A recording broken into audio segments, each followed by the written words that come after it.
China India में मौजूद India के ही स्टेट के कुछ प्लेसेस के नामों को बदलने की अनाउंसमेंट कर देता है, जो कि शायद काफी शॉकिंग है। लेकिन ऐसा पहली बार नहीं है जब चाइना इंडिया की टेरिटरीज में अपनी दखलंदाजी कर रहा है। हाँ, चाइना काफी पहले से ही अरुणाचल के ऊपर अपना क्लेम करता हुआ आ रहा है। ऐसी एक कोशिश चाइना अप्रैल 2024 में करता है, जब चाइना अरुणाचल प्रदेश के 30 प्लेसेस के नामों को बदलने की अनाउंसमेंट कर देता है। और अप्रैल 2023 में भी चाइना की मिनिस्ट्री ऑफ सिविल अफेयर्स 11 जगहों के नामों को स्टैंडर्डाइज करने की अनाउंसमेंट करती है, जिसमें अरुणाचल की कई माउंटेन पीक्स भी शामिल थी। चाइना बहुत पहले से ही अरुणाचल प्रदेश पे अपना क्लेम करता आया है और टाइम टाइम पर बीच में अपनी दखलंदाजी भी करता रहता है। लेकिन आखिर इस सब के पीछे का रीजन क्या है? आखिर वो कौन सी बातें हैं जिनकी वजह से अरुणाचल को लेकर ये डिस्प्यूट क्रिएट होता है? सो हे फ्रेंड्स, स्वागत है आपका मेरे चैनल वन क्लिक हिस्ट्री पे एक और न्यू वीडियो के साथ में। तो आज के इस वीडियो का टॉपिक है व्हाई चाइना वांट अरुणाचल। तो चलिए आज के वीडियो को शुरू करते हैं।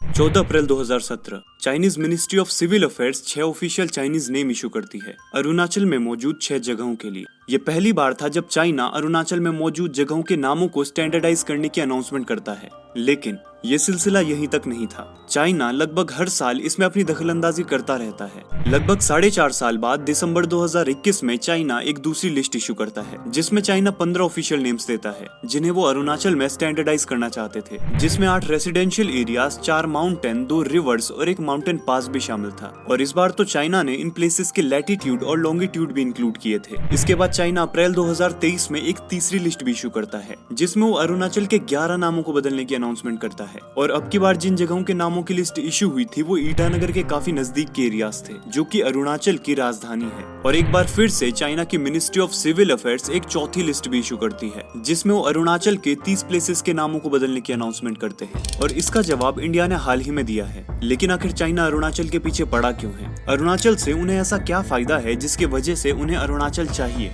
और आखिर वो कौन सी बातें हैं जिनकी वजह से चाइना अरुणाचल पे अपना क्लेम करता है? तो अरुणाचल प्रदेश नॉर्थ ईस्ट का सबसे बड़ा स्टेट है और नॉर्थ और नॉर्थ वेस्ट में तिब्बत यानी कि चाइना से अपना इंटरनेशनल बॉर्डर शेयर करता है, और वेस्ट में भूटान और ईस्ट में म्यांमार के साथ भी अपना इंटरनेशनल बॉर्डर शेयर करता है। लेकिन चाइना की इंडिया से अपनी कुछ अलग चुल है। अब क्योंकि तिब्बत चाइना के अंदर आता है, अरुणाचल तिब्बत से बॉर्डर शेयर करता है और चाइना अरुणाचल को साउदर्न तिब्बत का हिस्सा होने का दावा करता है। यानी कि कुल मिलाकर चाइना अरुणाचल पर अपना क्लेम करता है, क्योंकि बेसिकली उनका मानना ये है कि जो अरुणाचल है वो साउदर्न तिब्बत का हिस्सा है और तिब्बत चाइना के अंदर आता है, जिस वजह से वो बार बार अरुणाचल के ऊपर अपना क्लेम करते रहते हैं। लेकिन अरुणाचल में भी चाइना का जो मेन इंटरेस्ट है वो है तवांग डिस्ट्रिक्ट में, जो कि अरुणाचल के नॉर्थ वेस्ट में तिब्बत और भूटान के बॉर्डर पर है। लेकिन तवांग ही क्यों?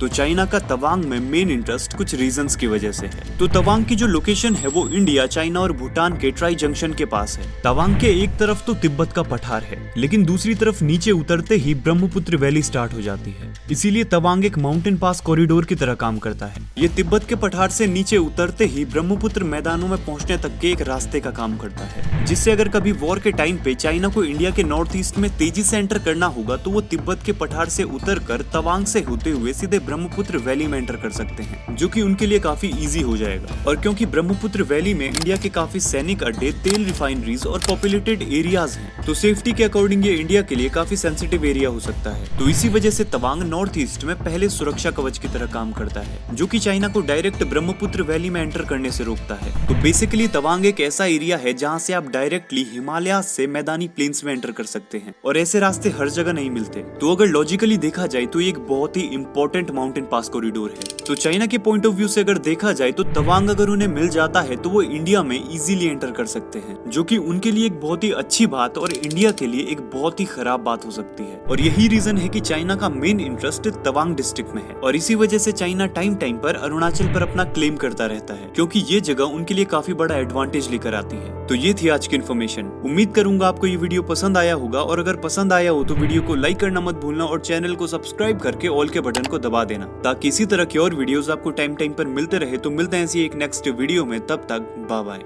जय हिंद।